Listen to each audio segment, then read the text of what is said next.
भागात तसं आलेला आहे, गावात भागात पण तसाच प्रतिसाद आमच्यापर्यंत येतोय। आमचे कार्यालय त्या ठिकाणी सुरू होत आहेत आणि त्याच्यामुळे विकास आमच्याकडे जसा सर्वदूर चालू आहे। सिमेंट काँक्रीटचे रस्ते सगळीकडे होत आहेत, गटारे नाले सगळीकडे चांगले होत आहेत, गार्डन या ठिकाणी चांगले होत आहेत, तसेच इतर ज्या ठिकाणी जे राहिलेले आहेत ते देखील चांगले होतील। आमच्या अगोदरचे जे नगरसेवक होते, आम्हाला नव्याने संधी दिली असं तुम्ही जे सांगताय, आमच्या अगोदरचे जे नगरसेवक होते त्यांनी देखील चांगलं काम केलं आणि त्यांच्या कामाची पुण्याई देखील आम्हाला या ठिकाणी लाभेल।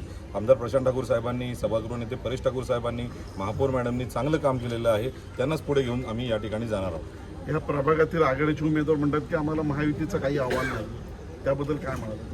मी महाआघाडीच्या उमेदवारांना कोणी ओळखतं का हे मला माहिती नाही, कारण मी जास्त जणांना काही बघितलं नाही। आम्ही जर बघू, चारही उमेदवार जे आहेत हे समाजकारणात काम केलेलं आहे, मी काम केलेलं आहे, त्याची पोचपावती माझ्या पत्नीला तिकीट देऊन पक्षाने दिलेली आहे। सारिका भगत मॅडम एवढ्या कार्यरत आहेत, इक्बाल काझी साहेब गेले अनेक वर्ष समाजात काम करतात, समाजात रुजलेले लोक आहेत। सतीश दत्तात्रय पाटील आमच्या पक्षासाठी 20 वर्ष काम करत आहेत, त्यांच्या गावात काम करतात। आम्ही सगळे नावाजलेले लोक आहोत, लोकांमध्ये घुसलेले लोक आहोत आणि आम्हाला समाजातून चांगला त्याचा प्रतिसाद देखील मिळतो आहे। त्याच्यामुळे मी आमच्याबद्दल सांगेन की आम्हाला भरघोस मतं या ठिकाणी मिळतील, याचं रूपांतर आशीर्वादाच्या रूपाने आम्हाला भरघोस मतांमध्ये याचं रूपांतर होईल आणि चांगला प्रतिसाद आम्हाला या ठिकाणी लाभतो। मतदारांना काय आव्हान कराल तुम्ही? मतदारांना हेच विनंती करणार की जे आहे तुम्ही 15 तारखेला निघा आणि जास्तीत जास्त वोटिंग करा।